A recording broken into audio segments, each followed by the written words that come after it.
Assalamu alaikum everyone. So today our topic is 7 Year War. It's another important topic in the history of United States of America. So we are going to discuss this topic today. ये जो वार थी ये 1756 से start हुई थी और 1763 तक चली थी। ठीक है। अच्छा, अभी इस वार को समझे कि मतलब ये किस तरह स्टार्ट हुई, कौन इसमें इन्वॉल्व था और किसको मतलब who when and who loss. ठीक है, तो हम एक एक चीज़ को डिस्कस करते हैं। इस तरह था कि Anglo like British and French ये उस टाइम थे रेवलरी में। ठीक है, इन्होंने भी कॉलोनीज बनानी थी बहुत ज़्यादा। इन्होंने कोशिश करना था that we have to make more and more colonies. और सेम फ्रेंच ने भी यही सोचना था कि हमने क्या करनी है, कॉलोनीज बनानी है। सही है, तो दोनों राइवलरी में आ गए थे उस टाइम। सही है, फ्रेंच ने भी सोचना था कि मैंने कॉलोनीज बनानी है और उसने भी सोचना था कि मैंने कॉलोनीज बनानी है, उसने भी करना था। तो इसके बीच में तीन वार हुए। एक था वार इन अफ्रीका, एक थी वॉर इन एशिया और एक थी वॉर इन अमेरिका। ठीक हो गया, ये तीन वार हो गए थे इसके बीच में, फ्रेंच और ब्रिटिश के बीच में। सही है, ये तीन वार हो गए थे। जो अमेरिका का वार है, ये जो वार है इसको क्या कहते हैं, 7 ईयर्स वॉर। ये 7 ईयर चली थी। ठीक है, इसको क्या कहते हैं, 7 ईयर वॉर। आए अब इसको डिस्कस करते हैं। बैकग्राउंड की समझ आ गई कि वार क्यों हुई, वजह क्या थी। अभी इस चीज़ों को हम इसका मतलब वाई, वेयर एंड इम्पैक्ट, वार कब हुई, कहाँ हुई, रीजंस इसके क्या थे, इम्पैक्ट इसका असर क्या हुआ। सही है, बाद में अभी अगर हम देखें तो यूके जो है, ब्रिटिश ब्रिटिश ने एक गेम खेला। क्या गेम खेला, उन्होंने कॉलोनीज को कहा, जो अमेरिकन कॉलोनीज थे, कि there is political independence. Political independence है कहाँ पर, कॉलोनीज में। पॉलिटिकल इंडिपेंडेंस का मतलब ये था कि कॉलोनीज में इस तरह का गवर्नमेंट था कि मतलब उनका जो लोकल गवर्नमेंट हुआ करता था वो उनका अपना बंदा होता था। They have to elect their own person from the colonies for their local government. Just British would just send their governor over there in the colony. सही है, ब्रिटिश सिर्फ गवर्नर को से भेजते थे, बाकी जो उनका लोकल गवर्नमेंट सिस्टम था वो अपना था, मतलब अपने बंदे को वो लोग इलेक्ट करते थे। सही है तो कॉलोनीज ने, ब्रिटिश ने उन्हें कहा कि नहीं, इधर तो आप लोगों को हम पॉलिटिकल इंडिपेंडेंस दे रहे हैं। सही है, जो कि फ्रेंच नहीं दे रही। फ्रेंच अपनी किसी भी कॉलोनीज को पॉलिटिकल इंडिपेंडेंस नहीं दे रही थी उस टाइम। तो अमेरिका ने ब्रिटिश ने ये गेम खेला कॉलोनीज के साथ। कॉलोनीज को बताया कि आपको तो हम पॉलिटिकल इंडिपेंडेंस दे रहे हैं। सही है, तो अगर ब्रिटिश ने ये भी साथ में बताया कि अगर अगर अगर फ्रेंच आप लोगों को इन्वेट करे, अगर फ्रेंच आप लोगों को इन्वेट करे, इफ फ्रेंच इन्वेड, तो आपकी तो पॉलिटिकल इंडिपेंडेंस ख़त्म हो जाएगी। उनके पास आप लोग जाएंगे तो वो लोग तो पॉलिटिकल इंडिपेंडेंस दे ही नहीं रहे। सही है, तो आप लोगों ने फ्रेंच के खिलाफ लड़ना है। सामान, बंदूक, हर एक चीज़ we will provide, we will support you, but you just have to fight against French. सही है, तो उन्होंने मतलब इनको वर्गलाया, किसको, कॉलोनीज को। अच्छा, तो ये लोग लड़ रहे थे, तकरीबन 7 साल लड़े थे। 63 में, 1763 में जंग ख़त्म हो गई और ये लोग लड़ रहे थे। सपोर्ट के कौन कर रहा था, ब्रिटिश कर रहा था। मर कौन रहे थे, कॉलोनीज मर रही थी। सही है, पैसों वाली सपोर्ट वो लोग कर रहे थे। तो कॉलोनीज मतलब एट लास्ट कॉलोनीज ने जंग जीत ली।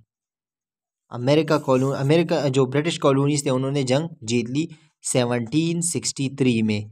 और 1763 में फिर एक ट्रीटी हुआ। जब जब भी जंग कोई जीतता है या हारता है तो उसके लास्ट में एक ट्रीटी होता है, सही है, ट्रीटी ऑफ पेरिस जिसको हम कहते हैं। ये 1763 में ये ट्रीटी हो गई फ्रेंच और कॉलोनीज के बीच में, और जिसमें फ्रेंच ने एक्सेप्ट किया देयर लॉस को, अपने लॉस को एक्सेप्ट किया कि वी लूज द वॉर, सही है, हम जंग मतलब हमने जंग हारी, हमने जंग, वी लॉस्ट द वॉर, ठीक है, इन्होंने एक्सेप्ट कर लिया। तो जब जंग ख़त्म हो गई, सब कुछ ख़त्म हो गया। अच्छा, जब जंग ख़त्म हो गई, सब कुछ ख़त्म हो गया, तो ब्रिटिश ने अपना पुराना वाला रूप अपनाया। इन्होंने कहा कि हमने जंग पे खर्चा किया है, हमने जंग पे खर्चा किया है। और कॉलोनीज को क्या बताया, यू हैव टू पे, आप लोगों ने हमें वापस पैसे देनी है क्योंकि हमने आपकी जंग पर खर्चा किया है। और जंग तो उनकी थी असल में, ठीक है, समझ आ गई ये बात। तो उन्होंने ये मतलब बताया किसको, कॉलोनीज को। अच्छा, अभी उन्होंने बताया कि जंग पे हमारा खर्चा हुआ है। तो अभी ये चीज़ माइंड में रखिए, अगर कोई आपसे पूछे कि कॉलोनीज ने फॉर द फर्स्ट टाइम कब इन्होंने कॉलोनीज ने रिजेक्ट किया था, रिफ्यूज़ किया था उनकी किसी चीज़ को, तो ये टाइम था 1763 में। कॉलोनीज ने रिफ्यूज़ किया कि we are not paying you, we are not paying you, हम आपको पैसे नहीं दे रहे, सही है, बिकॉज जंग तो आपकी थी। तो it was the first time, it was the first time कि कॉलोनीज ने रिफ्यूज़ कर दिया ब्रिटिश को कि हम आपको पैसे नहीं दे रहे हैं, सही है, बिकॉज उन्हें पता था कि अगर हम फ्रेंच के साथ हम जंग फ्रेंच से हम जंग जीत सकते हैं, so we can also fight with the British, it's not a big deal for us by the way, ठीक है। तो इस तरह का उन्होंने मतलब उसके माइंड में ये बात थी कि we have man power, we can win, हम जीत सकते हैं, हर एक चीज़ को हम जीत सकते हैं, सही है। तो उन्होंने फॉर द फर्स्ट टाइम कब रिफ्यूज़ किया था, 1763 में, जब उन्होंने पैसों का पूछा उनसे, बिकॉज़ मतलब उन्होंने कहा कि अगर हम फर्स्ट टाइम कॉलोनीज़ ने कलेक्टिवली कोई जंग की थी और वो जीत चुके थे, तो उन्होंने कहा कि हम अभी जंग कर सकते हैं हर किसी के साथ, सही है। तो इसके बाद इस पे एक एक्ट इन्होंने एक ऑर्डर हुआ, जब इन्होंने रिजेक्ट किया तो इस पे एक ऑर्डर पास हुआ जिसको प्रोक्लेमेशन ऑर्डर कहते हैं, क्राउन ने पास किया था उस वक्त की।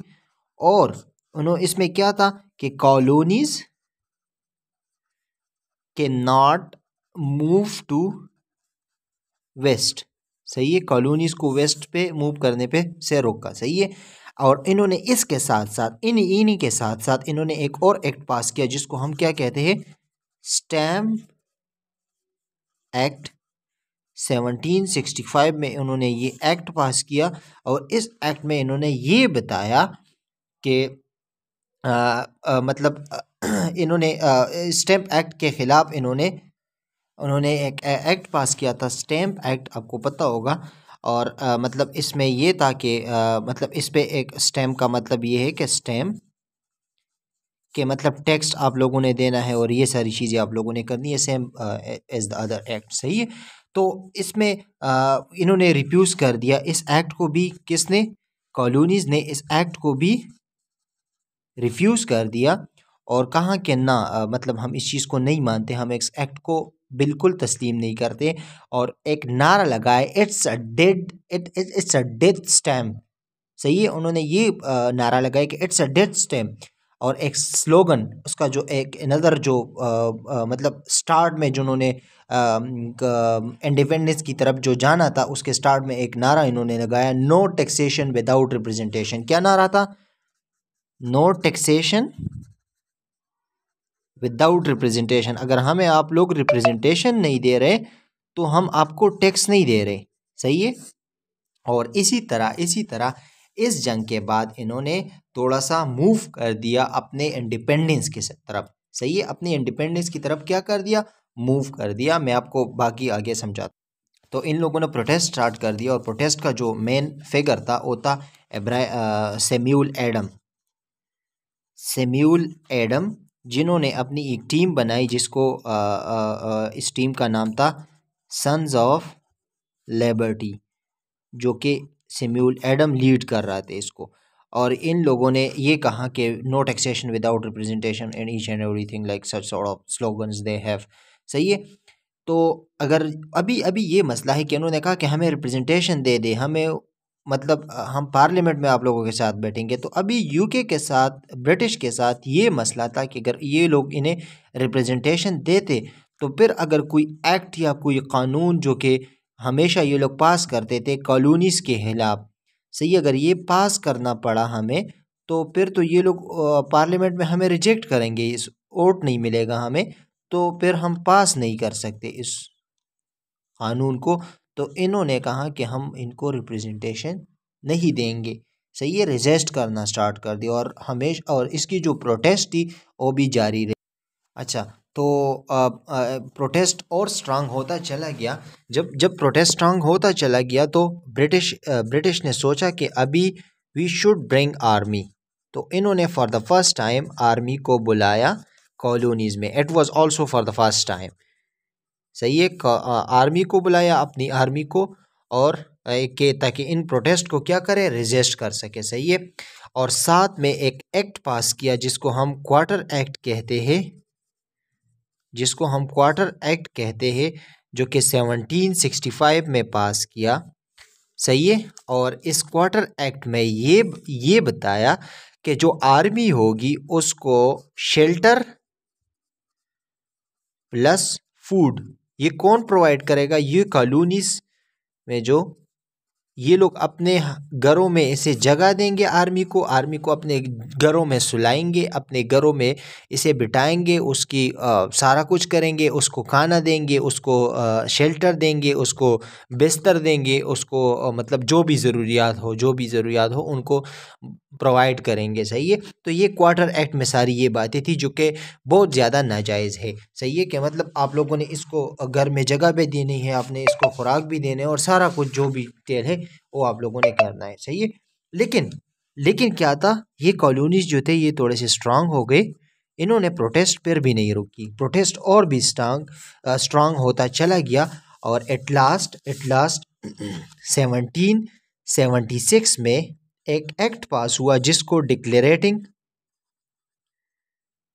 डिक्लेरेशनरी एक्ट कहते थे। सॉरी, डिक्लेरेटिंग नहीं, डिक्लेरेशनरी एक्ट कहते थे।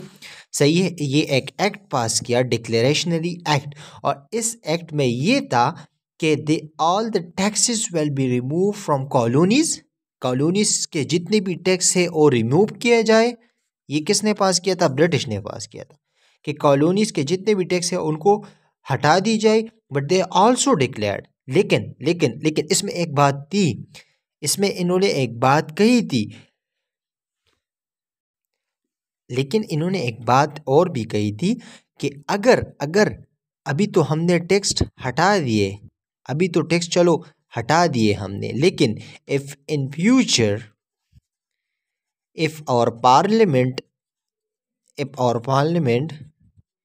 Feel that we should have tax on colonies, तो वो लोग लगा सकते हैं।